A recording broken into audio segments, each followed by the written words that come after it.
आज के दौर में ना प्यार ढूंढना ऐसा लगता है जैसे हम किसी बहुत बड़े सुपरमार्केट के गलियारे में घूम रहे हों। मतलब अनगिनत विकल्प मौजूद हैं। एक स्वाइप किया और एक नया चेहरा सामने। हाँ, बिल्कुल। बहुत ही आसानी से लोग कनेक्ट हो जाते हैं आजकल। एकदम झट से कनेक्ट हो जाना और तुरंत बातें शुरू होना। इसे हम अक्सर एक बहुत ही तेज वाईफाई कनेक्शन की तरह देखते हैं। लेकिन लेकिन जब जिंदगी की असली चुनौतियां आती हैं ना, वो भारी भरकम फाइलें डाउनलोड होने लगती हैं, तो इन तेज कनेक्शन वाले रिश्तों में बहुत जल्दी बफरिंग शुरू हो जाती है। सही कहा आपने। क्योंकि तेज कनेक्शन होना एक बात है, लेकिन उन गहरे तारों का होना, उस मजबूत बुनियाद का होना, वो बिल्कुल अलग बात है। हाँ, वही तो जो सिस्टम को असल जिंदगी के दबाव में क्रैश होने से बचाती है। तो आज की हमारी इस गहरी चर्चा में हम एक ऐसी ही कहानी की परतें खोलने जा रहे हैं। ये एक यूट्यूब वीडियो से ली गई जूली और रोहन की कहानी है। और देखने में इसकी शुरुआत किसी भी आम वाईफाई फ्लर्ट जैसी ही लगती है। बिल्कुल, लेकिन आज हमारा मिशन सिर्फ एक प्रेम कहानी सुनाना नहीं है। हम ना उस पूरी एनाटॉमी और मनोविज्ञान को डिकोड करेंगे कि कैसे कोई रिश्ता एक बहुत ही सतही आकर्षण से शुरू होकर एक गहरे और साझा जीवन उद्देश्य में बदल जाता है। और इस कहानी की सबसे दिलचस्प बात यही है, मतलब ये सिर्फ दो लोगों के मिलने तक सीमित नहीं है। अगर हम इसके मनोवैज्ञानिक पहलुओं पर गौर करें ना, तो ये शहरीकरण, इंसान की अपनी जड़ों से कटने की जो घबराहट होती है। हाँ, वो जो आइडेंटिटी क्राइसिस होता है। एकदम सही। आधुनिक जीवन शैली और पारंपरिक मूल्यों के बीच चलने वाली एक गहरी कश्मकश को सामने लाती है। चाहे कोई रोमांस में यकीन रखता हो या ना रखता हो, लेकिन मानव मनोविज्ञान कैसे काम करता है, कैसे दो अजनबी लोग एक अनजान भीड़ में एक दूसरे के लिए सुरक्षा का घेरा बन जाते हैं, ये समझना बहुत जरूरी है। तो उस अनजान भीड़ वाले हिस्से से ही बात शुरू करते हैं। जूली 20 साल पार कर चुकी एक ऐसी लड़की है जो गांव से शहर पढ़ने आई है। कहानी में उसके किरदार की बनावट बहुत दिलचस्प है। वो अपनी आकर्षण शक्ति को लेकर पूरी तरह से जागरूक है। हाँ, उसे पता है कि उसकी हंसी में क्या जादू है। उसे पता है कि शब्दों को कैसे और कम इस्तेमाल करना है। और उसी कॉलेज हॉस्टल में सामने वाले कमरे में रहता है रोहन, एक इंजीनियरिंग का छात्र, लंबा, फिट, लेकिन बहुत ही शांत रहने वाला, जो आमतौर पर बहुत कम बोलता है। बिल्कुल। अब यहाँ वो पल आता है जिसे फिल्मों में मीट क्यूट कहते हैं। मतलब हॉस्टल की लॉबी में नया वाईफाई लगा है। जूली लाल कुर्ती पहने, बाल खुले छोड़े नीचे आती है और रोहन से सीधा पासवर्ड मांगती है। और रोहन का जवाब भी काफी दिलचस्प होता है। हाँ, रोहन जो आमतौर पर चुप रहता है, एक बहुत ही सदा हुआ फ्लर्ट करता है। वो कहता है, तुझे तो मैं खुद ही पासवर्ड बता दूंगा, पर पहले कॉफी पी ले। अच्छा। और इसके जवाब में जूली बिना पलक झपकाए कहती है, कनेक्शन अच्छा है तो स्पीड भी तेज होनी चाहिए ना, वरना बफरिंग में मजा खराब हो जाता है। वाह, क्या हाजिर जवाबी है ना? अब यहाँ मुझे एक बात खटकती है। मतलब आमतौर पर कॉलेज का ऐसा फ्लर्ट सिर्फ एक डिफेंस मैकेनिज्म या टाइम पास होता है। लोग बस एक दूसरे को इम्प्रेस करने की कोशिश कर रहे होते हैं। तो इस छोटी सी बातचीत में ऐसा क्या है जो इसे आम फ्लर्टिंग से अलग और गहरा बनाता है? वो जो आपने डिफेंस मैकेनिज्म की बात की ना, वही इसकी चाबी है। देखो, जब छोटे शहरों या गांव से युवा एक बड़े अजनबी शहर में आते हैं, तो वे अक्सर अपनी हाजिर जवाबी और स्मार्टनेस को एक ढाल की तरह इस्तेमाल करते हैं। ताकि कोई उन्हें कमजोर न समझे। बिल्कुल, ताकि वो उस भीड़ का हिस्सा लगे। लेकिन यहाँ जो हो रहा है, वो एक बौद्धिक समानता यानी इंटेलेक्चुअल इक्वालिटी की परीक्षा है। इंटेलेक्चुअल इक्वालिटी अंदाज में उसे वापस लौटाती है। ये सिर्फ शारीरिक आकर्षण नहीं है, ये दो ऐसे दिमागों का मिलन है जो एक ही फ्रीक्वेंसी पर काम कर रहे हैं। मतलब ये एक तरह का दिमागी टेनिस मैच चल रहा है, जहां दोनों एक दूसरे की सर्व को बहुत ही खूबसूरती से रिटर्न कर रहे हैं। एकदम सही। रोहन का आत्मविश्वास और जूली का वो पलटवार, ये दोनों को तुरंत एक समान पायदान पर ला खड़ा करता है। बराबरी का एहसास कराता है। हाँ, और किसी भी रिश्ते को लंबी दूरी तय करने के लिए ये बराबरी का एहसास होना बहुत जरूरी होता है। जब तक दोनों मानसिक रूप से खुद को एक दूसरे के बराबर नहीं समझेंगे, तब तक वो रिश्ता सिर्फ आकर्षण की बैसाखी पर चलता रहेगा। सही बात है, लेकिन दिमागी कसरत और स्मार्टनेस से आप एक दिलचस्प शाम तो गुजार सकते हैं, पूरी जिंदगी नहीं। उसके लिए कुछ और चाहिए होता है। हाँ, रिश्ते को गहरा होने के लिए उन शहरी मुखौटों को उतारना जरूरी था, और इसके लिए वो चुनते हैं हॉस्टल की छत। वो छत वाली मुलाकातें बहुत अहम है। बिल्कुल। लॉबी की उस वाईफाई वाली शरारत के बाद वे रोज शाम हॉस्टल की छत पर मिलने लगते हैं। छत पर होने वाली ये मुलाकातें बड़ी अजीब और प्यारी हैं। वे अपने गांव की यादें साझा करते हैं। रोहन बताता है कि कैसे उसके गांव में अभी भी बिजली की दिक्कत है, लोग लालटेन जलाते हैं। और जूली को ये बहुत रोमांटिक लगता है। हाँ, जूली से रोमांटिक कहती है तो रोहन का जवाब बहुत ही व्यावहारिक होता है कि अरे मच्छर इतने काटते हैं कि रोमांस का सत्यानाश हो जाता है। बहुत ही रियलिस्टिक। है ना?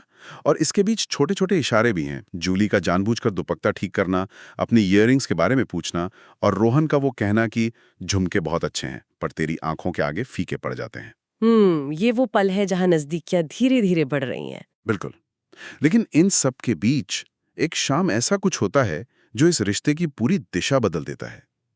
दूर शहर की जगमगाती लाइट्स देखकर जूली अचानक उदास होकर कहती है, "आह, मुझे लगता है हम यहाँ फंस गए हैं।" ये बहुत गहरा वाक्य है। हाँ, और इसके जवाब में रोहन बिना किसी हिचकिचाहट के कहता है कि वो इस शहर में सिर्फ इसलिए आया है ताकि वो जूली से मिल सके। ये बात मुझे बहुत सोचने पर मजबूर कर गई। जूली जो कुछ दिन पहले तक इतनी आत्मविश्वासी थी, उसे अचानक वो चमकता हुआ शहर एक जाल या ट्रैप क्यों लगने लगा था? क्या ये पहचान खोने का डर था? देखो, इस पूरी घटना के पीछे मनोविज्ञान का एक बहुत ही गहरा सिद्धांत काम कर रहा है।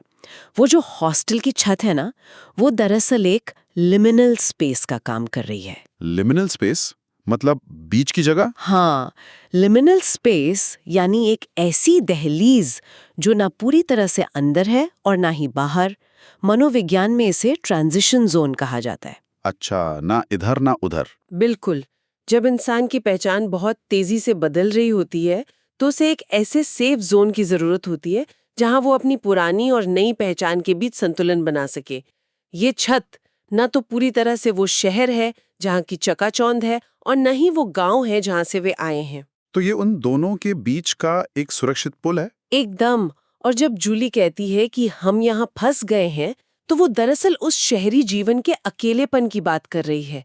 शहर जो अवसर तो दे रहा है, लेकिन जड़ों से काट भी रहा है। हाँ, शहर एक ऐसी जगह है जहाँ हर कोई दौड़ रहा है, लेकिन अंदर से अकेला है। सही कहा। जूली को वो अकेलापन और वो दिखावा डराने लगा था। उसे लगने लगा था कि वो इस भीड़ में अपनी असली पहचान खो देगी। और ठीक उसी पल रोहन का वो सीधा जवाब कि मैं यहाँ सिर्फ तुझसे मिलने आया हूँ। ये कोई फिल्मी डायलॉग नहीं है। बिल्कुल नहीं। ये उस पूरी जटिलता, उस पूरे डर को एक झटके में खत्म कर देता है। रोहन उस शहर रूपी भंवर में जूली के लिए एक लंगर बन जाता है, एक एंकर। यहाँ से उनका रिश्ता सिर्फ एक फ्लर्ट से आगे बढ़कर एक दूसरे की हिफाजत करने की भावना में बदल जाता है। हाँ, और इसी का नतीजा हम देखते हैं जब कैंटीन या लाइब्रेरी में दूसरे लड़कों के भद्दे कमेंट्स आने पर रोहन गुस्सा होता है और जूली उसे संभालती है। मतलब वे अब दो अलग-अलग लोग नहीं हैं, वे एक टीम बन चुके हैं जो बाहरी दुनिया के खतरों से एक साथ निपट रहे हैं। बिल्कुल। और टीम बनने की ये बात आगे चलकर एक बहुत ही गंभीर और मैं कहूँगा कहानी के सबसे महत्वपूर्ण मोड़ पर आकर खड़ी हो जाती है। बात है हॉस्टल में लगने वाले एक त्योहार के मेले की। जूली ने लहंगा पहना है, वो नाच रही है। रोहन पास आता है, हाथ पकड़कर उसके साथ डांस करता है। माहौल में एक अलग तरह की ऊर्जा होती है ऐसे समय में। हाँ, नजदीकियां बढ़ रही हैं। और फिर उसी रात जब वे उसी छत पर बैठे होते हैं, जूली अपना सिर रोहन के कंधे पर रख देती है। रोहन उसके बालों में उंगलियां फेर रहा है। जूली अपनी आंखें बंद कर लेती है। कहानी का वो क्षण ऐसा है जहां साफ महसूस होता है कि जूली को लग रहा था कि अब शारीरिक नजदीकियां बढ़ेंगी। उस उम्र और उस भावनात्मक स्थिति में ये बहुत स्वाभाविक भी था। स्वाभाविक था, लेकिन रोहन रुक जाता है। वो धीरे से कहता है, जूली, मैं तुझे कभी दुख नहीं पहुंचाऊंगा। तू मेरे लिए बहुत खास है। जूली जब आंखें खोलकर उसे देखती है तो उसे रोहन की आंखों में एक गहरा दर्द दिखाई देता है। अब इस संयम को समझने के लिए मेरे दिमाग में एक एनालॉजी आ रही है। कैसी एनालॉजी? जैसे अगर हम किसी भी इमारत या घर को बनाते हैं तो सबसे पहले उसकी नींव में कंक्रीट डालते हैं। अगर आप उस कंक्रीट के पूरी तरह से सूखने और मजबूत होने का इंतजार किए बिना ही उस पर दीवारें खड़ी करने लगेंगे तो जरा से दबाव में पूरा ढांचा भरभरा कर गिर जाएगा। एकदम सही। रोहन का वो संयम दरअसल उस भरोसे रूपी कंक्रीट को मजबूत होने का समय दे रहा था। वो जल्दबाजी करके ढांचे को कमजोर नहीं करना चाहता था। मैं कहूंगी कि ये कंक्रीट वाली एनालॉजी इस स्थिति को बहुत ही बेहतरीन ढंग से समझाती है। अगर हम इसे आज के समाज के चश्मे से देखें तो ये सच्ची मर्दानगी यानी ट्रू मैस्कुलिनिटी को पूरी तरह से फिर से परिभाषित करता है। वो कैसे? देखो, आज के पॉप कल्चर में अक्सर ये धारणा थोपी जाती है कि अगर किसी पुरुष को मौका मिले और वो कोई शारीरिक कदम न उठाए तो शायद उसमें आत्मविश्वास की कमी है या वो कमजोर है। हाँ, लोग उसे अजीब नजरों से देखने लगते हैं। बिल्कुल, लेकिन यहाँ रोहन का संयम उसकी कमजोरी नहीं बल्कि उसकी सबसे बड़ी ताकत है। और वो जो आंखों में दर्द है ना, वो दरअसल उस प्यार की गहराई का दर्द है जिसे वो किसी एक पल की उत्तेजना में सस्ता नहीं करना चाहता। मतलब आज के इस इंस्टेंट ग्रेटिफिकेशन या तुरंत संतुष्टि पाने वाले दौर में जहां लोगों को हर चीज तुरंत चाहिए, वहां रुक जाना और इंतजार करना सबसे मुश्किल काम है। सबसे मुश्किल लेकिन सबसे जरूरी काम, क्योंकि इससे एक बहुत ही गहरा सवाल खड़ा होता है कि हम अंतरंगता यानी इंटीमेसी को कैसे परिभाषित करते हैं। क्या इंटीमेसी सिर्फ दो शरीरों के करीब आने का नाम है? या फिर किसी को इतना सुरक्षित महसूस कराने का नाम है कि वो बिना किसी डर के आपके कंधे पर सिर रख सके? बिल्कुल, बिना रत्ती भर भी शक के कि उसका भरोसा टूटेगा। रोहन ने उस पल में ये साबित किया कि उसका प्यार जूली के शरीर या उस एक रात के लिए नहीं है, बल्कि जूली के पूरे वजूद के लिए है। उसने शारीरिक नजदीक को टालकर उस मनोवैज्ञानिक सुरक्षा को चुना जिसने उनके रिश्ते की असली नींव रखी। हाँ, और शायद यही वो मनोवैज्ञानिक सुरक्षा थी जिसने उन्हें बड़े और साझा सपने देखने की हिम्मत दी। सही कहा, क्योंकि जब इंसान असुरक्षित होता है तो वो सिर्फ अपने बचाव के बारे में सोचता है।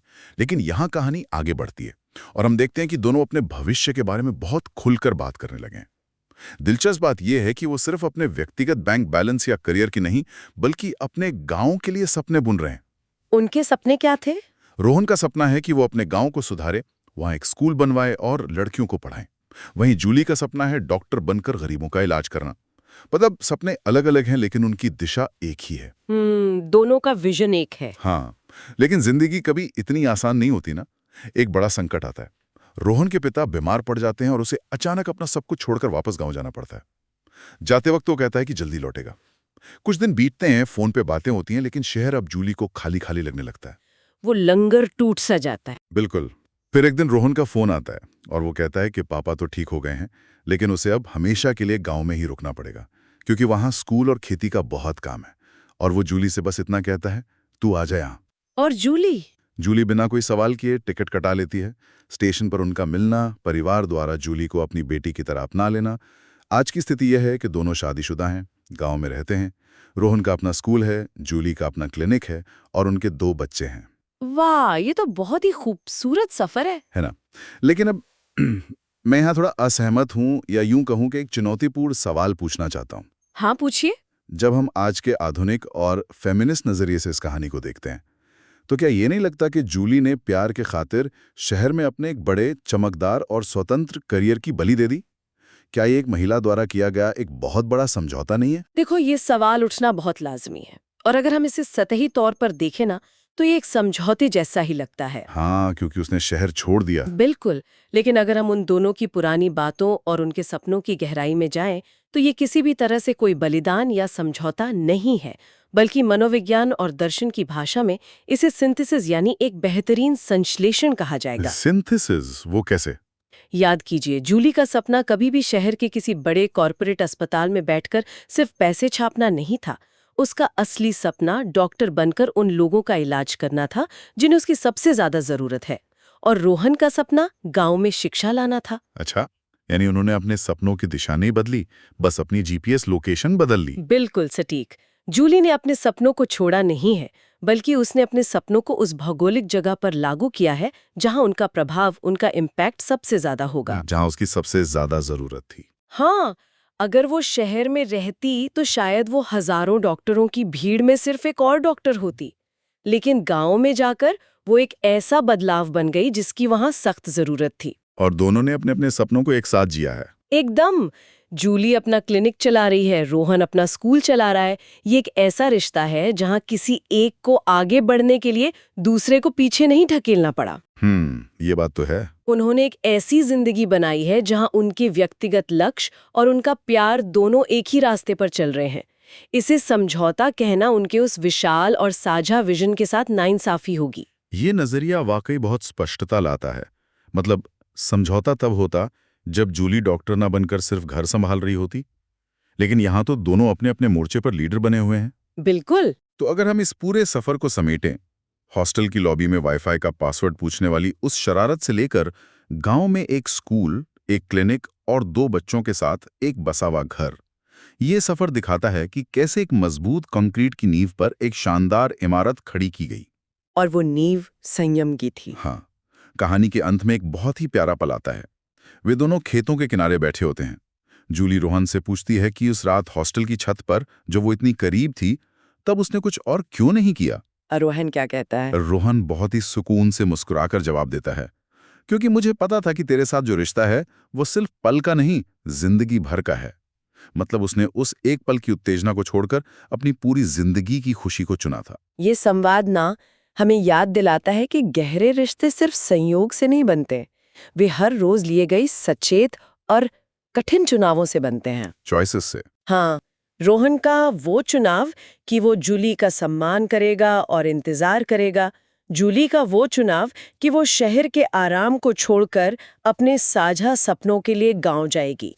आधुनिक युग की सबसे बड़ी विडंबना ये है कि हमारे पास लोगों से जुड़ने के साधन तो अनगिनत हैं, लेकिन गहराई में जाकर जुड़ने और इंतजार करने का धैर्य बहुत कम हो गया है। और यही धैर्य इस कहानी को हमारे आज के तेज रफ्तार वाले दौर के लिए एक बहुत बड़ी सीख बना देता है। जूली और रोहन की कहानी हमें सिखाती है कि जब कोई रिश्ता मैं और तुम की सीमाएं लांघकर हम के बारे में सोचने लगता है ना, तो वो किसी भी भौगोलिक या सामाजिक चुनौती को पार कर सकता है। बहुत ही गहरी बात कही आपने। तो इस पूरी गहरी चर्चा को खत्म करने से पहले मैं एक नया विचार यहाँ छोड़ना चाहता हूँ, जो इस कहानी के पूरे सफर को देखने के बाद उभर कर सामने आता है। बताइए। जरा सोचिए, आज के इस आधुनिक दौर में हम व्यक्तिगत आज़ादी, स्वतंत्रता और अपने स्पेस को सबसे ऊपर रखते हैं। हमें सिखाया जाता है कि किसी के लिए खुद को बदलना या अपनी दिशा मोड़ना एक कमजोरी है। तो सिखाया ही जाता है। लेकिन क्या इस अत्यधिक आज़ादी और स्वतंत्रता की चाह ने हमें अंदर से इतना अकेला कर दिया है कि हम किसी दूसरे के लिए अपनी जिंदगी की दिशा मोड़ने की हिम्मत ही खो चुके हैं? ये सोचने वाली बात है। क्या ऐसा हो सकता है कि सच्चा प्यार और सबसे गहरा सुकून खुद को पूरी तरह से आज़ाद रखने में नहीं, बल्कि सही इंसान के साथ एक साझा लक्ष्य के लिए खुद को स्वेच्छा से बांधने में है? ये एक ऐसा सवाल है जो हम सबको अपने अपने वाईफाई सिग्नल्स के बीच जरूर सोचना चाहिए। शायद असली आज़ादी सही इंसान के साथ बंध जाने में ही है। बिल्कुल। इसी विचार के साथ हम आज की ये गहरी चर्चा यहीं समाप्त करते हैं। अगली बार एक नए विषय के साथ कुछ और नई परतों को खोलने के लिए फिर से मिलेंगे।